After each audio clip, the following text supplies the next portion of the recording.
তুমি খারাপ হও, কিছু দরকার নাই, আমাকে রাতের বেলায় কিছু অংশ দিয়ে যাও, আমি তোমাকে কালকে অমুক জায়গায় পৌর প্রশাসক বসায় দিচ্ছি।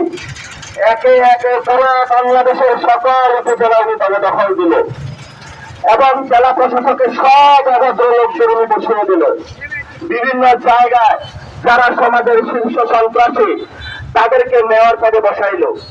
শুধু সেখানেই ক্ষান্ত হয় নাই, যেই লোকটা গত 17 বছর বলেছিল বাংলাদেশে গণতন্ত্র প্রয়োজন, সেই লোকটা নির্বাচনের জন্য অপেক্ষা না করে স্থানীয় জায়গায় যেখানে চেয়ারম্যান রয়েছে, চেয়ারম্যান অফিসে নিজের লম্পট অভদ্র লোকদের বসিয়ে দিল।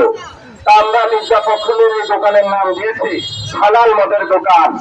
অর্থাৎ যত দুশ্চরিত্র লোকের সকলের দিয়ে উনি একটা আড্ডা জমিয়েছে, ভদ্রতার মুখোশ আমরা উন্মোচন করে দেব।